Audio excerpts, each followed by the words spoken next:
challenges, and what might be some of the opportunities and challenges in doing that after being such a leader in direct mail?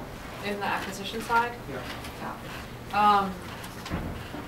So certainly we have a presence online. We do a lot of, depending on time of year, what we have going on in terms of online marketing, banner campaigns. Email, we're starting to do a little bit of testing around folks who might have fallen out of the application process, and we have their email because they gave it to us. And it's just a place that you don't want to be a spammer. You just want to be really careful about that. So if it's somebody who perhaps they tried it as a customer, or we lost them as a customer a couple of years ago, we still have the email, their email address. Is there a good product that we want to market to them? But it's one of those things that we're just kind of really a little bit mindful and want to be conservative and don't want to kind of really put people off that way.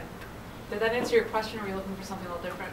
You just hear a lot about how direct mail is depressed in general, and there's a generational shift around away from print response. So looking 10, 15, 20 years down the road, what does that mean for your operation? We've definitely shifted. Our mix shift has definitely moved from direct mail to more online.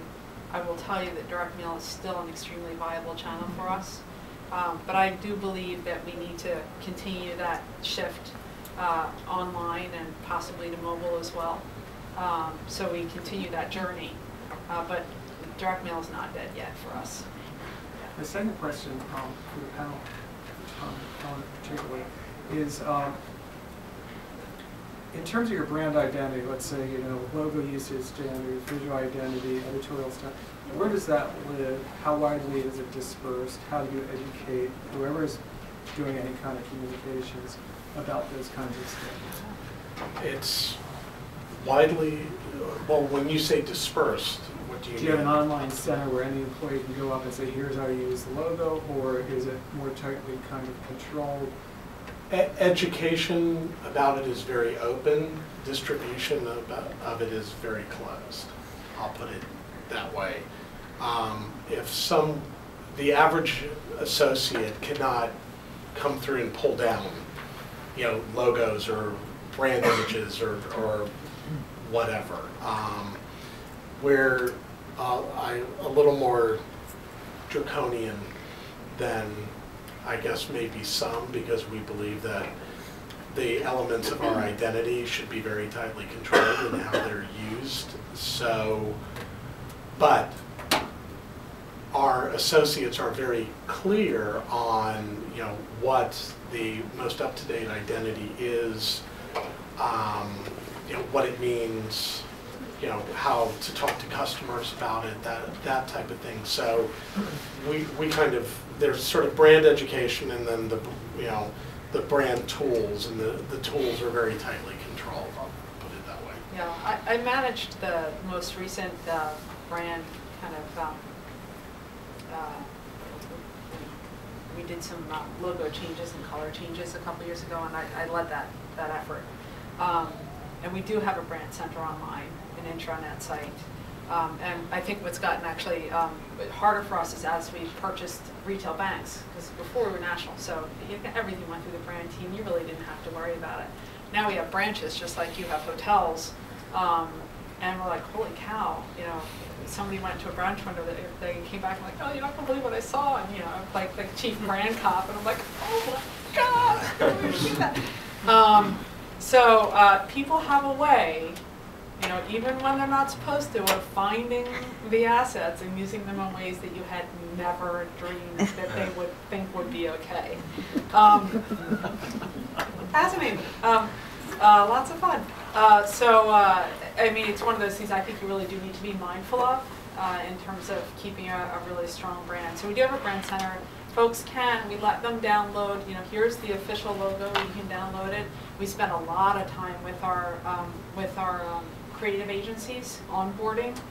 We have standards and guidelines. We have an online center that they can get things from. We have creative review boards for anything that goes online. So we try and be as as mindful and as controlling in an appropriate way as possible, but there's people are always going to do things you're going to go, oh my God. And I think, honestly, I don't think it's ever malicious. It's not. They truly believe that they're helping. Uh-huh. So it's really about always horrible. but it's really about, we deal with it, I like to think, through positive reinforcement. We reward the folks from the field who come through us, and I hate to use the term punish, but we have certain ways to very much discourage people from not. And that also starts at the top as well. I mean, our brand leads are as vigilant as anyone about and making sure that there are penalties for non-compliance. So it's tends to be a one-on-one approach. Okay.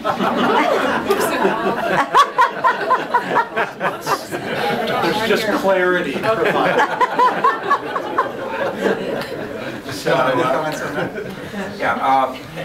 Actually, this is just something I'm reviewing right this second, but here's a brand program for one of my clients that we do. And what we, in the back here, is a DVD with all the artwork. Now, in order to get one of these, you need to sign documents.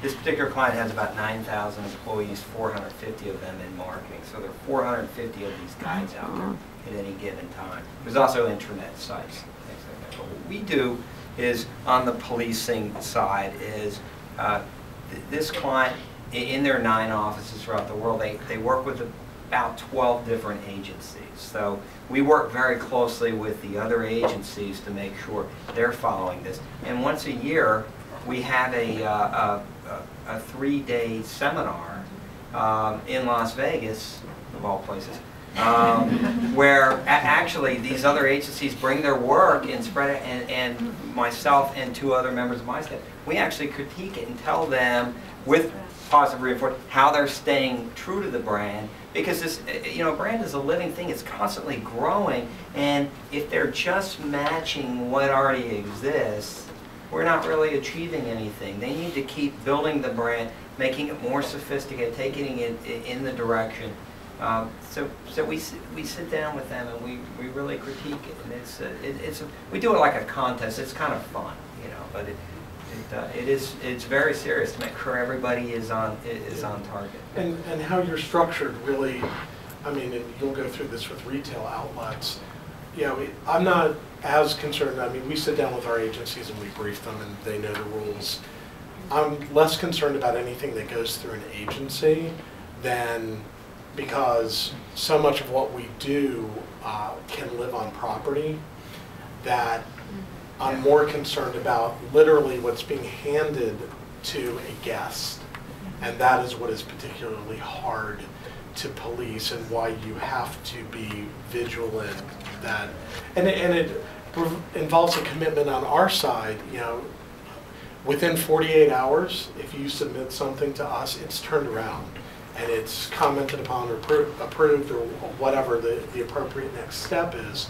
So, and when you're global, that's weekends, that's, you have to be vigilant about it. So, but you also have to be accessible to the needs of your customer, and what, it's 1 o'clock in the morning in Asia, and shortly I'll start getting requests from there that I've already lost a day. So it's about being that flexibility and really working with them to make sure that you can help hit their timelines too. Okay, Brandon.